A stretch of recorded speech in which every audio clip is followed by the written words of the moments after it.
Feche teus olhos só mais um momento. Pai querido, em nome de Jesus, te agradeço pela tua presença nesse lugar. Obrigado pela pessoa maravilhosa do Espírito Santo, nos fazendo companhia, habitando dentro de nós, esse Espírito da verdade que nos guia em toda a verdade. E hoje nós queremos a tua palavra, Pai, que ela nos alimente, que a tua palavra fortaleça o nosso coração, para que nós possamos ser agradáveis ao Senhor fazendo a tua vontade, porque agradáveis a ti, em Jesus nós já somos, mas nós queremos ir no lugar mais profundo e fazer a tua vontade, da mesma forma que ela é feita no céu. Por isso nós te pedimos que o pão nosso de cada dia o Senhor nos dá hoje, em nome de Jesus, amém. Eu creio que Deus vai dar uma instrução para nós, e você vai louvar a Deus até o fim desse culto, porque você veio dele. Você vai louvar a Deus porque vai clarear uma direção de Deus para a sua vida. Eu creio que vai ser muito produtivo. Se você pode, abre a sua Bíblia em Romanos capítulo 8. Eu estava meditando agora há pouco, e assim, eu não preparo os cultos, eu não tenho esse costume. E isso aí eu recebi de herança. Eu aprendi isso aí com o pastor Célio desde o início da minha conversão. Foi dessa forma. Mas eu confesso para vocês que, mesmo hoje, depois de 21 anos, pastoreando, pregando, estou falando assim já na pregação mesmo, depois desses anos todos, eu ainda me sinto altamente desconfortável. Todas as vezes que eu vou trazer uma palavra, eu fico, meu coração fica desconfortável, eu fico puxando, Senhor, o que o Senhor quer falar? E muitas vezes o Senhor não me dá nada antecipado. Inúmeras vezes, a grande maioria absoluta das vezes, Ele não me dá nada antecipado. Por quê? Porque como hoje, eu esperava que tivessem algumas pessoas na igreja. Mas não está todas as pessoas que eu pensei, está outras pessoas. E aí eu tenho que falar o que as que estão precisam. E não aquelas que eu acho que deveria estar, porque talvez eu pensava, se fosse irmão tal, o tal, eu ia falar isso, isso e isso. Mas não é assim que funciona. Então, eu não sei quem vai estar, mas Deus sabe. E Deus tem uma palavra que é para nós. Se Ele separou só nós aqui essa noite, então é só para nós. Não pensa que é para os irmãos que ficaram em casa, ou que ficaram trabalhando, não sei. Não pensa que é para eles, isso aqui é para nós. Por isso é importante depois você repartir. Como Deus me deixa desconfortável, eu preciso estar muito atento ao que Ele quer. E quando eu tenho no meu coração, quando Ele coloca no meu coração o que Ele quer, eu não consigo sair do que Ele quer. E aí eu sou muito perseverante. Quando Deus me dá algo no meu coração, que eu tenho clareza que Deus está me direcionando, eu sou muito perseverante. Se Deus mudar a rota lá na frente e eu não prestar atenção, Deus vai ter que usar o meu pastor, o meu pai na fé, para ir lá e mudar a rota para mim. Porque senão eu vou continuar indo naquele lugar, se eu não tiver um discernimento lá na frente que Deus já mudou aquela direção. Eu já passei por situações desse jeito, de pegar um trabalho de Deus no ministério e chegar a um ponto de eu não conseguir mais fazer aquele trabalho. E eu conversar com o pastor Célio, ele mudar a direção, porque Deus já tinha mudado a direção. Em algum lugar do caminho eu não estive atento o suficiente. No começo eu estava atento, mas depois eu não tive atento o suficiente na hora que Deus mudou a direção. Eu não prestei atenção. Então eu procuro estar muito sensível, como hoje na oração da madrugada.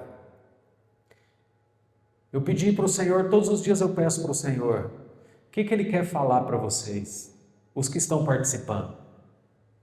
O que Ele quer dizer para aquele dia? Se Ele quer que eu ore, se Ele quer uma palavra, o que Ele quer especificamente?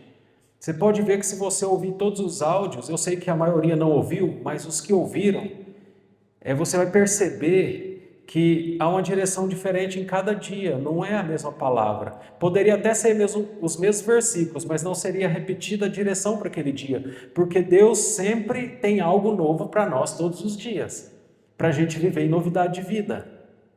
Então isso aí gera um desconforto. Hoje de manhã eu estava, o que o senhor quer falar? E Deus não falava nada no meu coração, Ele só colocou no meu coração que era para o Mateus repartir uma palavra.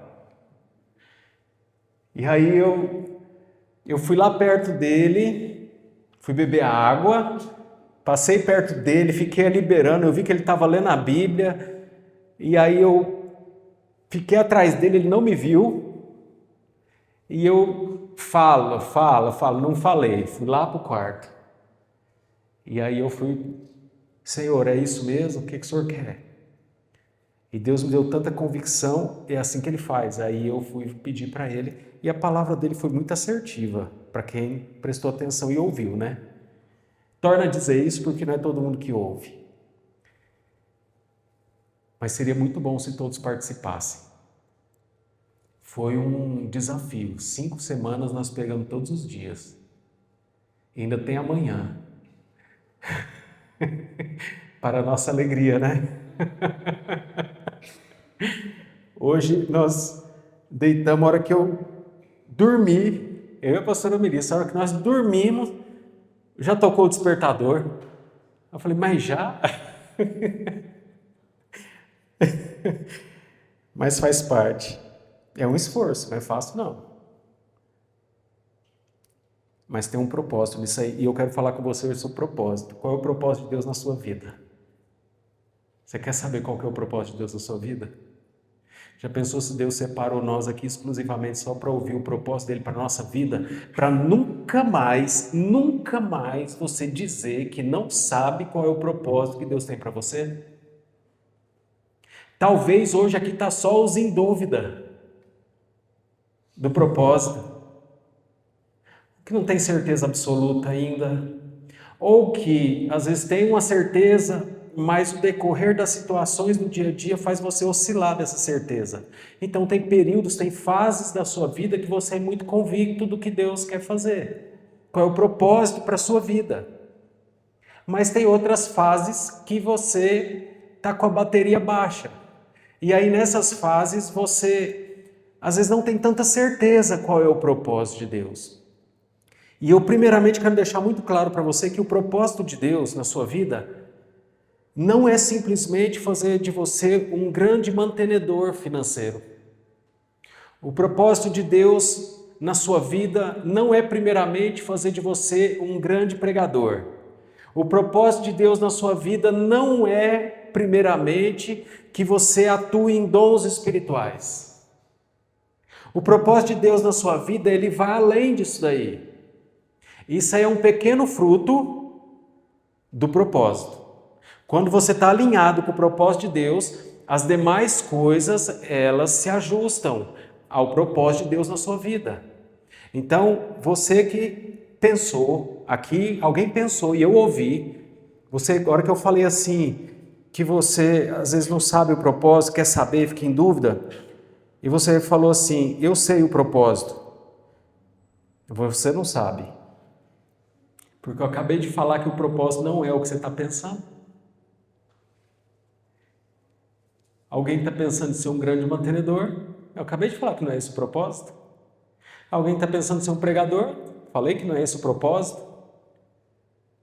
Ou se você pensa que tem um chamado, ou você tem um chamado, e às vezes você pensa que esse chamado é o propósito. Eu estou fazendo isso para espremer você, para você saber que nem o seu chamado não é o propósito. Pronto, agora nós sabemos que não sabemos, né? Agora que nós sabemos que não sabemos, então nós vamos saber. Nós vamos descobrir. Porque enquanto a gente pensa que sabe, não tem como Deus pôr mais. Não tem como Deus mostrar a realidade enquanto a gente pensa que sabe. A gente está enganado. E a minha oração ali dentro do escritório foi para que Deus trouxesse à minha mente algo dele que fosse da verdade de Deus. Não, eu falei para ele assim, Senhor, não é o que eu penso, não é o que eu quero, não é o que eu sinto, não é o que eu acho. Aí eu parei e falei, bem, Senhor, se bem que eu não acho muita coisa, eu acredito, eu creio. Então, a minha oração foi essa. Então, ele está tirando você e eu, nos tirando do engano de achar que a gente sabe qual é o propósito, para que então ele verdadeiramente revele para nós qual é o propósito. Amém? Você quer saber qual que é o propósito de Deus para a sua vida? Então, Bem-aventurado você estar aqui hoje. Romanos capítulo 8, eu vou ler um pouquinho a mais, mas na hora que chegar no momento da ênfase, do propósito, eu vou parar mais ali na leitura. Romanos 8, 18. O apóstolo Paulo está falando assim pelo Espírito Santo. Estou certo de que as aflições deste tempo presente não se podem comparar com a glória que em nós há de ser revelada. Tem uma glória para ser revelada em nós. E todas as aflições e as perseguições e as tribulações que você passa, todas as pressões na mente, todas as enfermidades e ataques na sua saúde e ataques nas suas finanças, todas as aflições e tribulações e tristezas e medos e angústias e lutas que você passa não podem se comparar à glória que em você vai ser revelada. Então Deus tem algo extraordinário. Deixa eu falar isso aqui que vai ficar mais claro. Soma todas as suas aflições que você já passou até hoje. Todos os tormentos que você já passou, as adversidades, as tribulações, soma tudo. E você vai ver que foi algo, teve umas que você pensou que ia morrer. Não teve? Teve, tão grande que elas eram, e às vezes era tão pequenininha, mas para você era tão grande, você pensou que ia morrer, que não tinha mais esperança para o seu futuro, para a sua vida.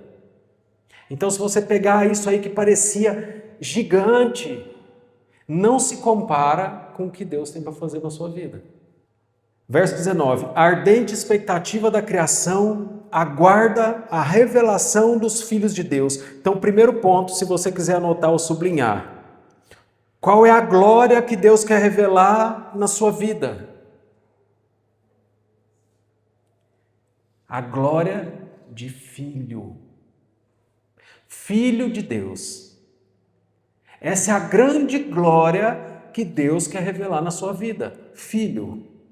Que você seja visto como filho. Mas primeiramente, Deus já vê você como filho. E segundamente, você tem que se ver como filho ou filha. E terceiramente, os outros vão ver você como filho. Mas Deus, primeiramente, Deus já te vê como filho. Em segundo lugar, você tem que se ver como filho ou filha. Enquanto você não se vê como filho ou filha, também as pessoas não te vê como filho ou filha. Então, o primeiro ponto é você receber a visão de Deus para você. A visão de Deus para você é que você é um filho amado, em quem Ele tem prazer. Essa é a visão de Deus a seu respeito. Quando Deus olha, Ele vê dessa forma. Então você tem que crer nisso e assumir isso, receber essa filiação, esse espírito de filiação. Sabe o que é espírito de filiação? É um sentimento, deixa eu falar dessa forma, um sentimento de que você é filho. Sabe, você simplesmente tem certeza que você é filho. E aquele sentimento é gostoso, é um espírito de filho que faz com que você não chegue em Deus se condenando por uma coisa que você errou, mas você chega em Deus como um pai que tem um perdão para você. Isso é espírito de filho. Espírito de filho é você não orar querendo se fazer merecedor das bênçãos de Deus. Espírito de filho é você saber que mesmo que você não merece, Ele é seu pai e Ele já te abençoou. Isso é espírito de filho. Verso 20. Pois a criação ficou sujeita à vaidade, não por sua vontade, mas por causa de Adão, aquele que a sujeitou, na esperança de que também a própria criação será liberta do cativeiro da corrupção para a liberdade da glória dos filhos de Deus. É o que nós falamos do primeiro, segundo e terceiro. Quando você entender que você é filho, então aqueles que estão ainda no cativeiro da corrupção, que são a criação, por isso Jesus mandou a gente pregar o evangelho a toda criatura. Para quê? Para que eles também recebam a adoção. Recebam Deus como Pai. Mas se você, que já foi recebido como filho, você não tiver consciência de que você é filho, você também não vai ter essa consciência para passar para os outros. Então nós somos crentes e nós não temos nem coragem de pregar o evangelho para ninguém, porque nós nem sabemos o que nós vamos pregar. Você vai pregar que eles são filhos. Você vai trazer alguém, resgatar alguém para ser adotado por Jesus Cristo, para ser irmão. Eu mudei de nome quando eu me converti. Você não sabia, você achava que meu nome era Andrews, né? Meu nome era Andrews. Mas quando eu me converti, meu nome mudou. Eu passei a me chamar, primeiramente, Irmão Andrews. Eu passei a fazer parte de uma família, então fui adotado pelo meu Pai Celeste. Eu passei a ser irmão. Aí depois Deus me deu um ofício de pastor. Então as pessoas hoje me chamam de Pastor Andrews, mas não muda o fato que eu sou irmão e que nós somos irmãos. Isso é um ofício, é uma função que Ele me deu para atuar no corpo de Cristo. E você também, seu nome mudou, agora você é irmão alguma coisa, ou irmão alguma coisa. Porque agora nós somos filhos. Se você tem irmão, você tem pai. Não é verdade? Vamos lá. Sabemos que toda a criação geme como se estivesse com dores de parto até agora. Não só ela, mas nós mesmos que temos os primeiros frutos do Espírito, também gememos interiormente, aguardando a adoção, a saber, a redenção do nosso corpo. Isso é o que o pastor Célio fala assim, quando você pega aquele dia que você está triste, você passa tempo com Deus, conhece Deus, e tem um dia que você está triste, parece que está faltando alguma coisa. O pastor Célio diz que um dia o Espírito Santo falou para ele: filho, isso é saudade de casa. Você não é da terra, você não está aí para ficar. Quando você sente isso, é saudade do céu. Tá vendo? Você achou que era depressão, né? Você viu como Deus cura a alma da gente, né? Isso é curando a alma, sabia? Se, porém, verso 25, esperamos o que não vemos, com perseverança, grava isso daí, perseverança, o esperamos. Da mesma maneira, o Espírito Santo nos ajuda em nossas fraquezas. Não sabemos o que havemos de orar como convém, mas o Espírito Santo intercede por nós com gemidos inexprimíveis. Aqui ele está falando sobre oração em línguas, tá? Quando você ora em línguas, o Espírito Santo intercede por você. Para quê? Quando eu oro em línguas, o Espírito Santo intercede por mim. Para quê? Para você estar dentro do propósito. Olha, essa é boa, hein? O Espírito Santo intercede por você e por mim quando eu estou orando em línguas, para que eu esteja dentro do propósito. Então, se eu conhecer, a hora que você conhecer o propósito aqui hoje, você vai saber que a hora que você está orando em línguas, você está orando nesse propósito. O propósito de Deus para a sua vida. Verso 27. E aquele que é Deus, que examina os corações, sabe qual é a intenção do Espírito Santo. Porque segundo a vontade de Deus é que Ele intercede pelos santos. Quando você está orando em línguas, então o Espírito Santo está orando por você, segundo a vontade de Deus. Está vendo porque você que já começou na internet, orar em línguas em algum momento e parece que as coisas ficaram pior? É porque você tinha um plano para oração em línguas. Você esperava que se você orasse em línguas, Deus ia fazer de você o que você quer ser. Mas quando você ora em línguas, o Espírito Santo intercede segundo a vontade de Deus, não é a sua. Por isso a sua vontade vai ser frustrada, sua vontade vai ser quebrada. Desculpa falar essa verdade para você. Se você perseverar, a única maneira da sua vontade prevalecer, ao invés da vontade de Deus, é se você orar só em português. Porque a hora que você ora em português, você ora só o que você quer. Você ora seus planos, você ora o propósito que você acha que Deus tem para você. Meu propósito é ser um grande mantenedor. Oh, Deus vai me dar muito dinheiro. Oh, Deus, me dá muito dinheiro. E às vezes não é esse o propósito. Você é um grande pregador. Mas às vezes não é esse o propósito. Tem um propósito que é superior. E quando você ora em línguas, Deus vai quebrar a sua vontade. Tá vendo? Depois dessa palavra, se eu fosse você, eu seria mais perseverante na oração em línguas. Porque tudo que nós queremos é que a nossa vontade seja quebrada. Não é isso que Jesus ensinou? Seja feito, Pai, a tua vontade. Então, é difícil? É, porque a vontade dele às vezes não é o que a gente quer. Mas ela é melhor do que o que a gente quer. Então, vamos lá. É uma continuação. No verso 28, sabemos que todas as coisas cooperam para o bem daqueles que oram em línguas, permitem que o Espírito Santo ore à vontade de Deus e, contudo, eles amam a Deus. Não, né? Lógico que é. É isso mesmo. Todas as coisas cooperam para o bem daqueles que amam a Deus. Quem ama a Deus pratica os versículos anteriores. Você não consegue amar a Deus se Deus não fizer sua vontade. Então você precisa orar em línguas para que a vontade de Deus seja estabelecida. Porque só a hora que você estiver dentro da vontade de Deus é que você vai amar Ele de verdade. Fora da vontade dele, você finge que ama para Ele fazer a tua vontade. Foi difícil de entender, não? Deu para entender, né? Então vamos parar de fingir que amamos a Deus. Jesus disse em João 14 assim: aquele que me ama, guarda os meus mandamentos. Jesus poderia ter dito assim: aquele que me ama é o que fala que me ama todos os dias. Eu te amo, Jesus. Mas ele não disse isso. Ele disse: aquele que me ama, guarda os meus mandamentos. Se me amais, guardareis os meus mandamentos. Então sabemos que todas as coisas cooperam para o bem daqueles que amam a Deus, daqueles que são chamados segundo o meu propósito pessoal. Segundo o seu propósito. Todas as coisas cooperam para o bem daqueles que amam a Deus, que são chamados segundo o propósito dele.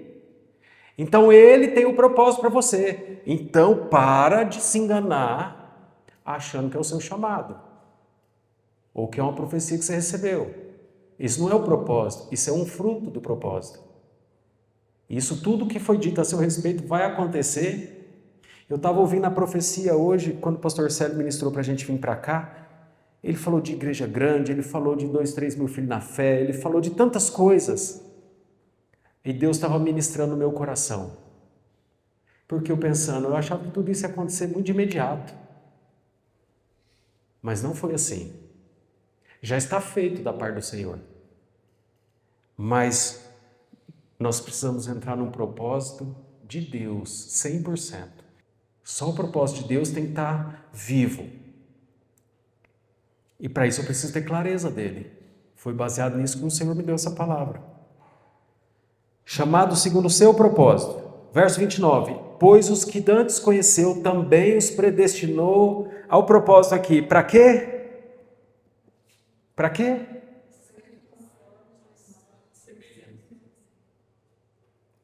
Esse é o propósito. Ah, não, mas aí é muito chato. Eu queria ganhar dinheiro. Mas você pode ganhar dinheiro, mas você tem que estar dentro do propósito. O propósito de Deus é o seguinte para você, e para mim. Os que dantes conheceu, também os predestinou. Fala assim comigo: Deus me predestinou. Eu sou predestinado. Uma pessoa predestinada é uma pessoa que já tem um destino certo. Então você pode espernear e querer ir para o lado que você quiser, mas você já tem um destino certo. Porque Deus predestinou você. Para quê? Para ser conforme a imagem do seu filho. Deus predestinou você e tem um propósito na sua vida de que você seja conforme a imagem de Jesus. Quando nós formos 100% a imagem de Jesus nas nossas atitudes, nos nossos procedimentos, na nossa vida de oração, nas nossas renúncias, no carregar a nossa cruz, na entrega, quando a gente for a imagem do seu filho, então todo o propósito de Deus na sua vida é cumprido. Porque você se revela como filho. Eu acho que estou pegando muito pesado, né? Mas eu vou concluir.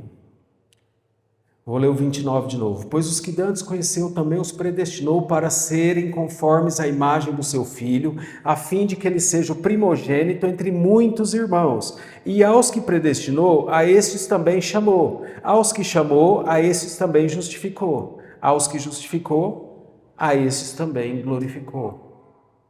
Tem todo um processo aqui. E eu quero deixar claro para você o propósito de Deus para a sua vida. O propósito de Deus para a sua vida, primeiramente, é te revelar como filho. É que você tenha a revelação de filho. Você precisa ter consciência de filho, espírito de filho. Você precisa ter isso. Então, qual é a minha maior luta, pastor Anderson? Sua maior luta não é para ganhar dinheiro. Sua maior luta não é para entrar profundamente no seu chamado, não é para atuar em dons. Sua maior luta é para descobrir que você é filho. Ou filha. E isso você não descobre se você não tiver uma vida de solidão. Solidão. Acho que essa é a melhor palavra para definir. Você tem que ser um solitário. Como assim solitário? Você tem que amar os seus momentos sozinhos. Porque os seus momentos sozinhos, a única pessoa que está lá com você é Deus. É lá que você conhece Ele, nos seus momentos sozinhos. Aqui a gente recebe uma direção. Essa palavra aqui é uma instrução. E está mostrando para você como você pode conhecer Deus como Pai. E ter esse espírito de filho, sabe? Se conhecer como filho. Ter a revelação de que você é filho. Porque se você tiver a revelação que você é filho, você tem a revelação de que você é herdeiro. E se você tiver a revelação que você é herdeiro, então tudo que Deus tem é seu. Isso tudo, eu acho fantástico quando eu vou ler os evangelhos, as passagens que diz assim, e Jesus retirou-se, foi lá para o alto do monte sozinho e passou a noite em oração. Ao cair da tarde estava ele só e foi para o cantinho dele de oração. Pensa numa coisa gostosa. E não teve ninguém que revelou Deus como Pai mais do que Jesus. Essa foi a grande missão dele, revelar Deus como Pai. Então, para você conhecer Ele como Pai, eu e você conhecer, nós vamos conhecer dentro de um relacionamento. Então, amados, para fechar, para de buscar a Deus pelo que Ele pode fazer por você. Ah, pastor, eu não estou buscando não, estou buscando Ele porque eu amo. Deus sabe. Deus sabe que se Ele espremer nós igual uma laranja assim, ó, tirar só o caldo, Ele sabe o que sai. Você é cheio, você é rico. Você é cheio de propósitos e planos. Até os seus propósitos financeiros, irmão da internet. É só para Deus abençoar suas finanças. É para você ter. Então tem que esvaziar dessa riqueza. Então eu estou te falando isso com muito amor para você entender que talvez os seus interesses, o seu momento com Deus de oração, às vezes ele não é verdadeiro, às vezes ele é falso. E se a gente não discernir isso que é falso, você nunca vai discernir o verdadeiro. Se você não discernir o falso, aliás, você nunca vai experimentar o verdadeiro. Palavra pré-aviva. Eu tenho certeza que nós vamos para a Viva, vamos voltar com algo novo para repartir. Esses 5 meses que nós estamos aqui, Deus tem ajustado as coisas, tem trabalhado algumas coisas espirituais. Porque eu tenho certeza que nesse segundo semestre em diante, algumas outras coisas vão começar a acontecer no nosso meio. Portanto, vigia, ora. Está vindo sobre a terra tempos muito difíceis. Se você e eu não descobrirmos que somos filhos de Deus, o Deus Todo-Poderoso, o Criador do Universo, que pode todas as coisas, se a gente não descobrir isso, nós corremos o risco de ralar igual o mundo vai ralar. Porque os tempos estão ficando difíceis e vai acentuar. tempos de crise de saúde, enfermidades, problemas financeiros, então nem se fala.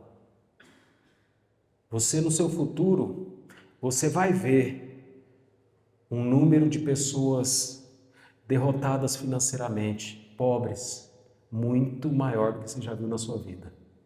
Porque todo o sistema do mundo natural, o diabo está trabalhando para arrebentar com as pessoas.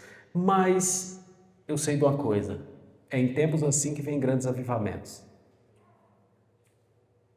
Então seja você um promotor do avivamento, nós, e não vamos viver em crise, não viver como o mundo. Então esse é um alerta para você entrar em Deus e descobrir que você é filho.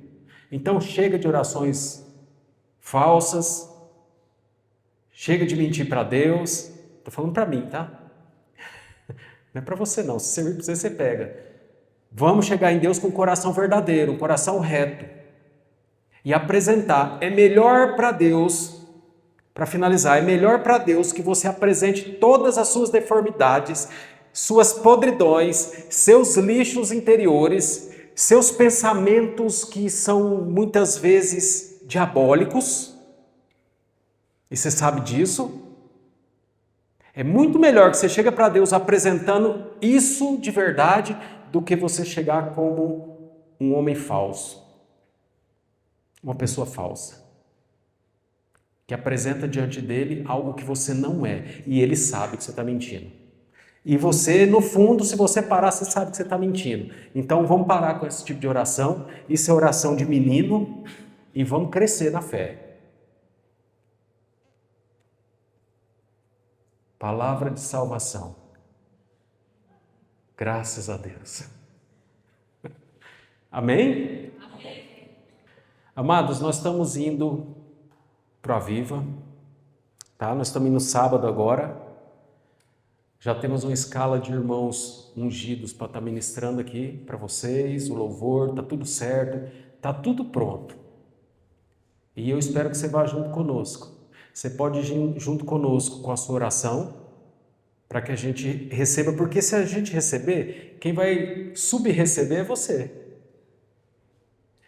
Então, você pode ir com a sua oração, você pode ir com a sua oferta, você pode fazer isso, você pode ir fisicamente, só que eu sei que agora muitos não fizeram inscrição, não tem como ir fisicamente, provavelmente. Mas pode ser que alguém ainda mude de ideia daqui até lá. Falta uma semana. Em uma semana acontece um milagre financeiro na sua vida, se o problema era esse, né? Agora o duro, tá vendo a questão da verdade, do que é falso? Se o problema não era financeiro, o problema era falta de vontade. Isso significa que você está doente espiritualmente. Como Deus vai dar dinheiro para alguém que não tem nem vontade? Deus dá para quem tem vontade. É igual dízimos e ofertas. Quem não tem vontade de dar dízimo, não tem vontade de dar oferta, ele merece ficar com a vida financeira que está. E trabalhar bastante para poder ver se chega a algum lugar. E ser até bem sucedido financeiramente, um pobre com Deus. Mas quando você quer, quem se encarrega de fazer na sua vida é o Senhor. Não é pelo seu trabalho. Então não se engane, ou você trabalha demais e enriquece, ganha dinheiro, mas é um pobre com Deus, ou a bênção do Senhor te enriquece e não acrescenta dores. O que nós precisamos para prosperar é da bênção de Deus. Nós não precisamos de um emprego assim, de ganhar $1 milhão. Nós não precisamos acertar na Mega Sena. Nós precisamos da bênção de Deus. Se tiver a bênção de Deus, Ele te dá a estratégia de um trabalho. Talvez você vai parar o que você está fazendo e vai montar um hambúrguer artesanal. Ou você vai montar um espetinho. Lá no Mato Grosso tem muito espetinho. Você vai montar um espetinho na esquina e daqui a pouquinho vai vir gente de BH inteirinho, da região metropolitana, tudinho para comer lá no seu espetinho. E você montou um lugar que cabe 100 pessoas, já tem que aumentar para 200, para 300, tem que montar filial lá em Contagem, lá não sei onde, porque Deus te deu a bênção. Então a questão, amados, É a bênção de Deus. E a bênção vem à medida que você tenha o entendimento que você é filho de Deus. Você não é escravo de Deus, você é filho. E isso é importante você entender. Então, nossa missão para casa hoje é ir entendendo que nós somos filhos, ou buscando isso a partir de agora. Então, daqui uns dias nós estamos de volta, tá? Nosso coração fica aqui, todos que vão servir, servem debaixo de unção. Eu vou pedir para vocês, eu pedi para compartilhar esse culto com os irmãos e peço ainda, não só para compartilhar, mas incentivar eles a virem, mesmo que a gente não esteja. Então, domingo, as cadeiras tudo cheias. Amém? Vou incentivar. O meu desejo era que tivesse assim, hoje, porque eu vou ficar 15 dias fora, né? Nós. E eu já fico com saudade antecipada. Eu falei, então eu queria que todo mundo estivesse aqui para me trocar um abraço. Mas é sempre assim. Os pais sempre amam mais que os filhos. Sempre. Os filhos nunca vão ganhar do pai. O pai sempre ama mais que os filhos. Amém? Eu podia falar mais coisas, né? Chega. Fica de pé, vamos orar. Tem tantas exortações no meu coração, mas eu vou parar porque senão você não aguenta. Perde até o rumo de casa. Tem umas exortações sobre família, sobre filhos, tem algumas coisas borbulhando, sobre paternidade, coisas estão borbulhando no meu coração, sobre honra. Mas eu não tenho como repartir isso agora. Quem sabe fracionado. Amém? Pai querido,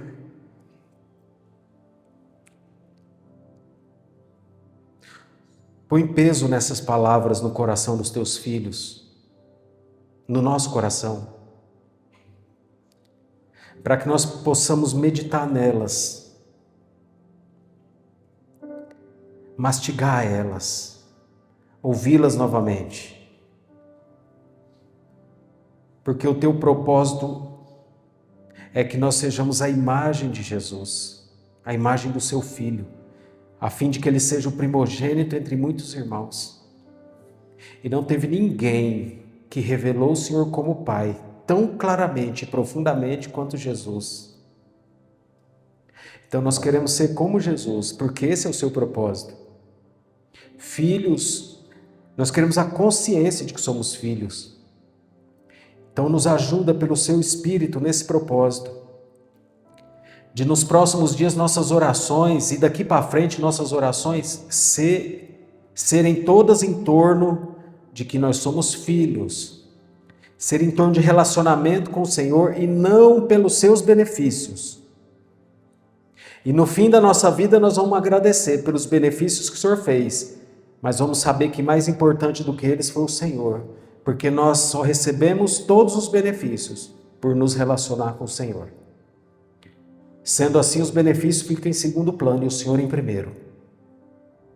Pois Jesus mesmo disse, busque em primeiro lugar o reino de Deus e a sua justiça, e todas essas coisas vos serão acrescentadas. Então, todas as coisas são acrescentadas para quem busca o teu reino, a tua justiça, que é Jesus. Eu te louvo e te agradeço por dar consciência aos teus filhos dessa palavra, que o teu Espírito trabalhe com essa palavra e não permita que o inimigo roube essa semente, para que possa produzir frutos não só 30 nem 60, mas 100 por um. Em nome de Jesus. Amém.